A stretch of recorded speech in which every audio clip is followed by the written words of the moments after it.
नमस्कार मित्रांनो, स्वागतच आपल्या आजच्या या व्हिडिओमध्ये आपण जाणून घेणार आहोत ठरलं तर मग या मालिकेच्या पुढील काही येणाऱ्या भागांचे लेटेस्ट त्याचबरोबर इंटरेस्टिंग अपडेट। त्यामुळे पटापट व्हिडिओला लाईक करा, तसेच चॅनलला सबस्क्राईब करून बेल आयकॉन आठवणीने प्रेस करा, जेणेकरून तुम्हाला पुढच्या प्रत्येक व्हिडिओचं नोटिफिकेशन मिळत जाईल आणि सर्व व्हिडिओंचा आनंद हा अगदी उत्तम पद्धतीने घेता येईल। चला तर मग मित्रांनो, अजिबात वेळ वाया न घालवता सुरुवात करूया आपल्या आजच्या या व्हिडिओला। तर आता आपण इथे पाहतो की आता अर्जुन हा खूपच जास्त नाराज असतो, कारण त्याला वाटत असतं की ते पेंडल जर कोर्टात सादर करायचं असेल तर साक्षीने सुद्धा त्यातला अर्धा तुकडा गळ्यात घालायला हवा, पण साक्षी असं तुटलेलं पेंडल का घालेल। मग सायली ही अर्जुनला समजावून सांगते की साक्षी ही नक्कीच ते तुटलेलं पेंडल घालणार।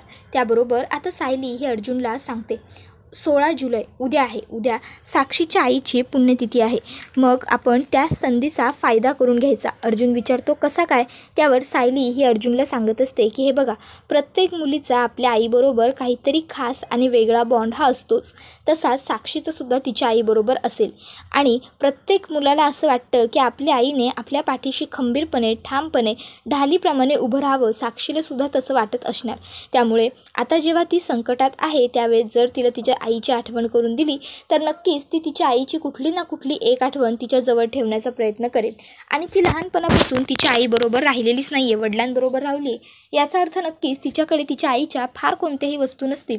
हे पेंडल ही एकमेव फार 2-3 वस्तू असतील, तर मग आपण प्रयत्न करून बघायला काय हरकत आहे। आता सायली ही अर्जुनला सांगते की तुम्ही उद्या तिच्या आईच्या त्या कार्यक्रमामध्ये जायचं, ते सुद्धा एक साधू बुवा बनून, आणि तिथे गेल्याच्या नंतर तुम्ही लगेचच तिला आशीर्वाद वगैरे द्यायचा आणि सांगायचं की तू तुझ्या आईची एखादी आठवण तुझ्याजवळ आशीर्वाद म्हणून ठेव, मग कायम ती तुझी सोबत करेल। त्याबरोबर अर्जुन म्हणत असतो, खरंच तुम्हाला असं वाटतं का की एवढी मॉडर्न काळातली मुली ही अशा सगळ्या गोष्टींमध्ये जगत असेल म्हणून? अहो, तिला या सगळ्या गोष्टींनी काहीच फरक पडणार नाही। त्याबरोबर आता चैतन्य म्हणतो की नाही, असं नसतं अर्जुन, साक्षी तिच्या आईबरोबर खूपच जास्त इमोशनली अटॅच आहे, वहिनी जे बोलली ते बरोबर आहे। त्याबरोबर अर्जुन म्हणत असतो, ओके, जर असं असेल आणि आपल्याला फायदा होणार असेल ना, तर मी काहीही करायला तयार आहे। साक्षीच काय, मी कोणालाही हे असं काहीतरी सांगू शकतो। ठीक आहे, मग मी एक काम करतो, आपण उद्याच तिथे साक्षीच्या घरी जाऊ। त्यावर सायली म्हणते, पण जाण्यासाठी तुम्हाला तयार व्हावं लागेल। तुम्ही तयार कुठे व्हाल, कारण आपल्या घरात तर तन्वी आहे। त्याबरोबर अर्जुन म्हणत असतो की त्याची तयारी आहे माझ्याकडे आधीच, मी चैतन्याकडे जाईन तयार व्हायला। तर आता दुसऱ्या दिवशी सायली आणि अर्जुन हे घरातनं बाहेर पडत असतात। प्रिया त्यांना अडवण्यासाठी खूप सारे प्रयत्न करते, पण ती काही सायली आणि अर्जुनला अडवू शकत नसते, कारण आता आपण पाहतो की इकडे प्रिया ही त्यांना अडवण्यासाठी घरातल्या सगळ्यांचं सहाय्य मागत असते। ती कोणाला म्हणत असते की बघ पूर्णाजी, ती सतत बाहेर उंडरायला जात असते, तर कल्पनाला कामं किती पडतात सायली तू बाहेर गेल्यावर, अस्मिताची काळजी घ्यायला हवी आहे, असं सगळं बोलून ती थांबवण्याचा प्रयत्न करत असते, पण कोणीच तिच्यावरती लक्ष देत नाही। उलट ते लोक सगळे सायलीलाच सांगतात की जा आणि व्यवस्थित जा, व्यवस्थित ये। मग आता प्रिया ही विचार करायला लागते की अरे, मला कोणीच सपोर्ट करत नाही आहे हे सायलीला थांबवण्यासाठी, मग आता मीच काहीतरी करायला हवं। आणि मग आता प्रिया ही डोकं दुखायचं नाटक करते आणि तिकडनं उठते आणि तिच्या खोलीमध्ये जाऊन बसून घेते। तर दुसरीकडे आता चैतन्याच्या घरी अर्जुन आलेला असतो। चैतन्य हा त्याला सांगत असतो की हे बघ, तू मला जे सगळं सामान आणायला सांगितलं होतंस ते सगळं अगदी मी आणलेलं आहे, त्यामुळे आता तू नेमकं काय करणार आहेस ते मला सांगशील का?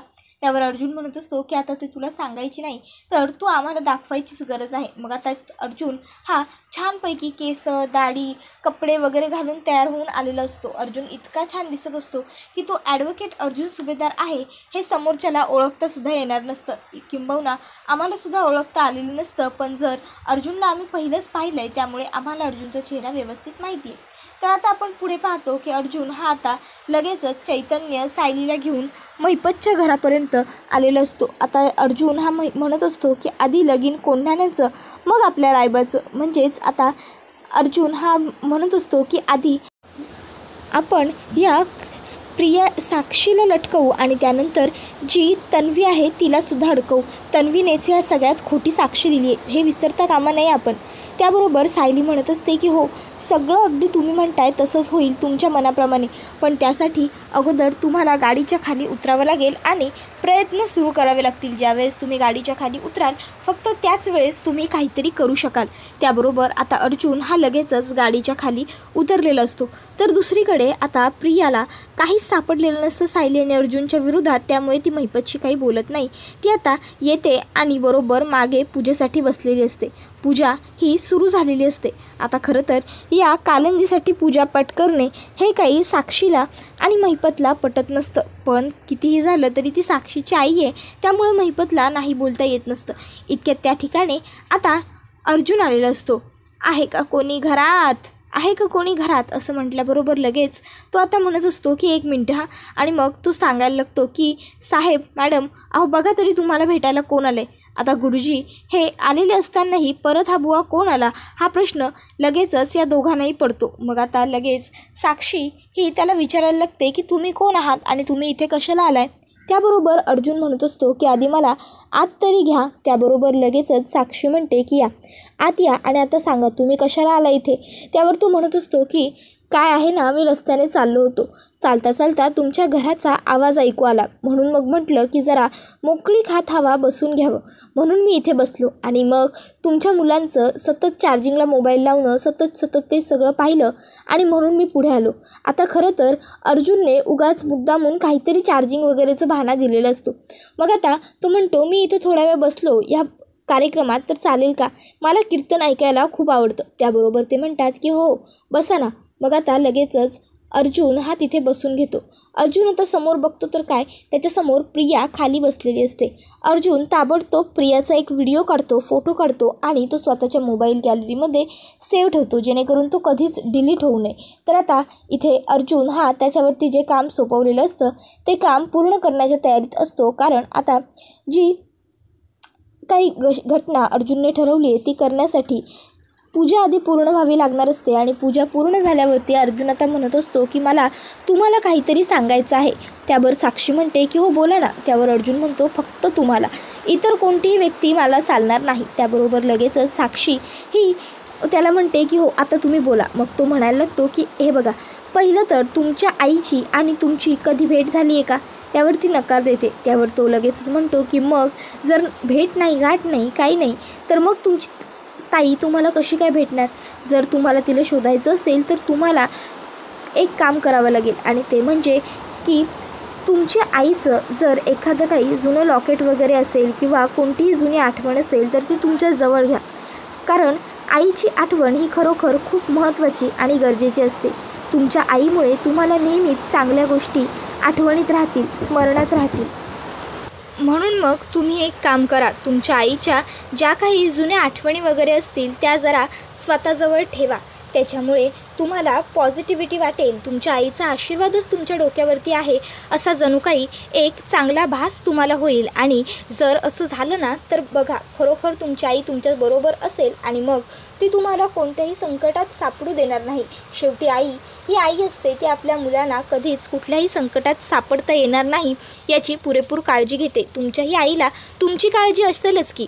आता अर्जुनने हे असं सगळं म्हटल्याबरोबर साक्षीला ह्या गोष्टी पटतात. तिला आठवतं की लहान असताना तिची आई तिची किती काळजी करायची, तिला हे करू नको, ते करू नको, असं करू नको, साक्षी तसं करू नकोस, तू इथे जाऊ नको, तू तिथे जाऊ नको, तुला हे होईल, तुला ते होईल, तू हे कर, तू ते कर, सतत सांगत असायची. त्या गोष्टी आठवतात थोड्याफार आणि मग साक्षी इमोशनल होते. ती म्हणते की हो चालेल, माझ्याकडे माझ्या आईचं एक लॉकेट आहे, ते लॉकेट मी घालते, चालेल का.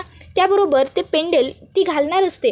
तर महिपत तिला म्हणत असतो की हे बघ, त्या बाईचं काहीच घालण्याची वगैरे गरज नाही आहे, तुझी इच्छा म्हणून दरवर्षी आपण हे पूजापाठ करतो, नाहीतर मला तर काहीच करण्यात रस नाही आहे. त्यामुळे आता जेवढं करतोय तेवढं पुरे आहे, तेवढं गोड मानून घे.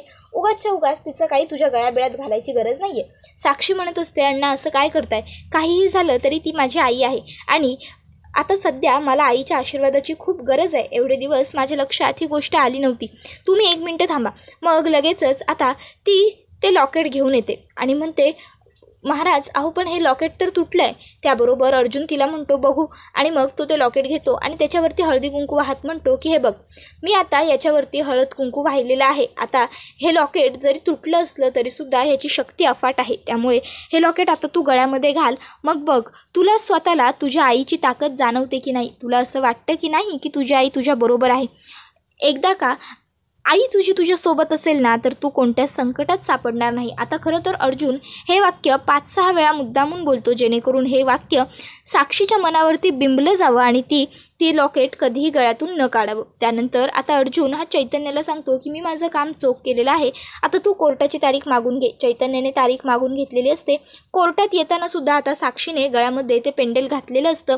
अर्जुन कोर्टामध्ये त्याचं पहिलं स्टेटमेंट देतो, ते म्हणजे मला कोर्टात असा एक पुरावा सादर करायचा आहे की ज्यामुळे नंतर सिद्ध होईल की साक्षी आश्रमाच्या दिवशी खुनाच्या दिवशी आश्रमात होती. आता अर्जुनने असं म्हटल्याबरोबर दामिनी म्हणायला लागते की यांच्याकडे काहीच पुरावे वगैरे नाही आहेत मिलॉर्ड, हे फक्त कोर्टाचा मौल्यवान वेळ वाया घालवण्याच्या मागे लागलेले आहेत. त्याबरोबर अर्जुन म्हणत असतो माझ्याकडे पुरावा आहे की नाही हे मी आता दाखवल्यावर तुम्हाला सगळ्यांना कळेलच. आणि मग तो कोर्टासमोर तो अर्धा पेंडेलचा तुकडा दाखवतो. त्याचबरोबर तो म्हणत असतो की आता यातलंच अर्ध पेंडेल हे साक्षी शिखरे हिच्या गळ्यामध्ये आहे, आणि जर हे तुम्हाला खोटं वाटत असेल तर तुम्ही तिच्या गळ्यातलं जे पेंडेल आहे ते पेंडेल आणि हे पेंडेल मॅच करून बघा, तुम्हाला लगेचच रिझल्ट मिळतील. हे पेंडेल साक्षीला तिच्या आईने तिच्या वाढदिवसानिमित्त गिफ्ट केलं होतं आणि तिच्या आईच्या मृत्यू दिवशी तिने हे पेंडेल घातलंय.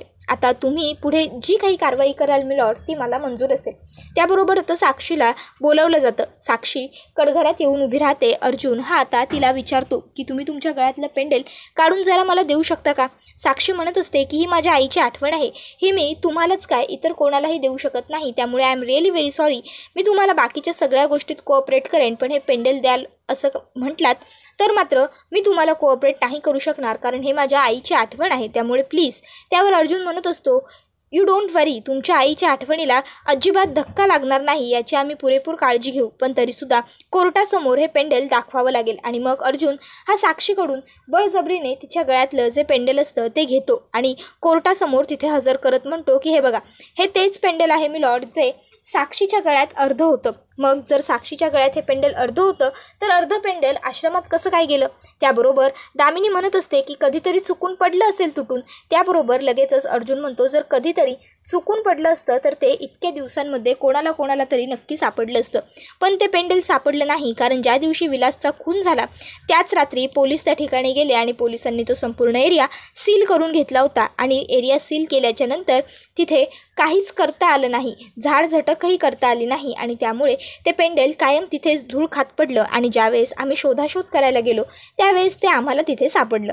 तर आता इथे प्रिया ही साक्षीच्या आईच्या पुण्यतिथीमध्ये बसलेली असते आणि हे अर्जुनने पाहिलेलं असतं. त्यामुळे आता अर्जुनने प्रियाचा मस्तपैकी व्हिडिओ बनवून घेतलेला असतो, जेणेकरून त्याला तो व्हिडिओ घरातल्या सगळ्यांनाच दाखवता येईल आणि प्रियाचं खरं रूप सगळ्यांच्या समोर आणता येईल. मग काय, आता लगेचच अर्जुन हा घरी आल्याबरोबर सगळ्यात अगोदर कल्पनाला बोलवतो. मम्मा इकडे ये. त्याबरोबर कल्पना येते. पूर्णाजी, डॅड, अश्विन सगळ्यांनीच या, अस्मिताई सगळ्यांनी या. त्याबरोबर सगळे आलेले असतात.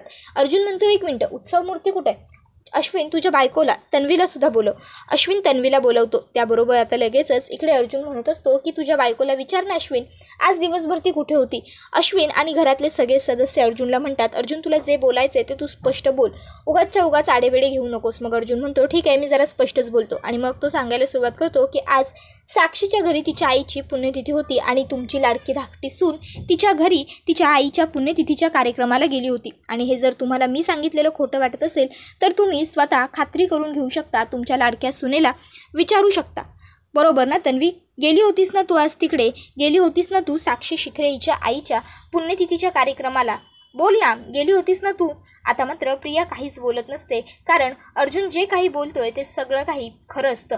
मग आता प्रिया नाटक करायला लागते की नाही मी कशाला जाऊ, मला काय गरज आहे, ज्या माणसाने माझ्या नवऱ्यावरती हल्ला केला त्याची बायको मरो किंवा जगो, माझं काय घेणं देणं. त्याबरोबर लगेचच अर्जुन म्हणतो ओके. आणि मग तो आता तो व्हिडिओ आणि फोटो दाखवत म्हणतो की ही तर तूच आहेस ना. आता मात्र प्रियाचा नाईलाज होतो आणि प्रिया खरं कबूल करत म्हणते की हो, गेले होते मी त्या पुण्यतिथीच्या कार्यक्रमासाठी, पण मी माझा स्वार्थ म्हणून गेले नव्हते, तर एक माणुसकी म्हणून कर्तव्याने गेले होते. त्याबरोबर सायली म्हणत असते अगं प्रिया, घरातल्या कुठल्या कार्यात तू कधी कर्तव्य म्हणून पुढे पुढे करत नाही आणि तुला बाहेरच्या लोकांसमोर सारखी सारखी कर्तव्य वगैरे कशी काय दिसतात ग? असो, तुझं जे काही असेल ते असेल, पण तुला तिथे जाण्याची काहीच गरज नव्हती. त्याबरोबर आता कल्पनाला सुद्धा सायलीचं मत पटतं. कल्पनासुद्धा आता प्रियाला जरा बोल बोल बोलते, चांगलं 4 खडे शब्द सुनावते. तर सायली म्हणत असते, आई अहो कशाला उगाच तुम्ही हिला बोलताय? हिला बोलून तुम्ही तुमचं तोंड खराब करून घेताय आणि वेळही वाया घालवताय. कारण ही मुलगी ना समजून घेण्याच्या मनस्थितीत आहे ना ऐकण्याच्या. त्यामुळे उगाच तुम्ही तुमचा सोन्यासारखा मौल्यवान वेळ वाया घालवू नका. तर आता इथे अर्जुनने चैतन्याला आणखीन एक काम दिलेलं असतं आणि ते म्हणजे 24 तास सरंजामेवरती वॉच ठेवायचा. म्हणजे काय होईल, जर सरंजामे आपल्यापासून काही लपवत असेल किंवा काही खोटं बोलत असेल, त्याचबरोबर त्याने आणखीन कुठल्या कुठल्या केसेसमध्ये फ्रॉड केलेत का, हे सगळं जर शोधायचं असेल तर त्याला रोज कोण भेटायला येतं, कोण भेटून जातं, कोण काय बोलतं, कोण काय नाही बोलतं, या सर्व गोष्टी बारकाईने पाहाव्या लागतील. आणि जर या सर्व गोष्टी बारकाईने पाहाव्या लागतील तर आपल्या विश्वासातली कोणीतरी व्यक्ती तिथे असायला हवी. मग आता अर्जुनच्या विश्वासातली व्यक्ती म्हणजे चैतन्य. अर्जुन चैतन्यावरती ही जबाबदारी सोपवतो. चैतन्याला सांगतो की चैतन्य, काहीही कर पण तू त्या महिपतवरती वॉच ठेव.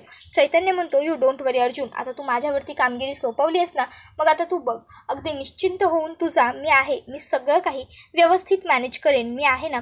आता इथे प्रियाचं टेन्शन निघून गेलेलं असतं, कारण तिला वाटत असतं की जर अर्जुनच इथे नसेल तर मग मात्र हा चैतन्य माझं काही बिघडवू शकत नाही. पण आता ती हे विसरते की अर्जुनचा कदाचित हा प्लॅनही असू शकतो, जेणेकरून सगळे गाफील होतील. पण आता प्रिया हे सगळं काही लगेचच महिपत आणि साक्षीला सांगायचं ठरवते की अर्जुन काही दिवस आपल्या केसवरचा हात बाजूला काढतोय. तर आता इथे हे ऐकून साक्षी आणि महिपतला सुद्धा खूप जास्त छान वाटतं, आनंद होतो. तर हा व्हिडिओ इथेच संपतो. मित्रांनो, व्हिडिओ आवडला की व्हिडिओला लाईक करत चला. त्याचबरोबर चॅनलला सबस्क्राईब करून बेल आयकॉन प्रेस करा, जेणेकरून तुम्हाला पुढच्या प्रत्येक व्हिडिओचं नोटिफिकेशन मिळत जाईल. सर्व व्हिडिओंचा आनंद हा अगदी उत्तम पद्धतीने घेता येईल. पुढचा व्हिडिओ येईपर्यंत टाटा बाय बाय, धन्यवाद, take care all of you.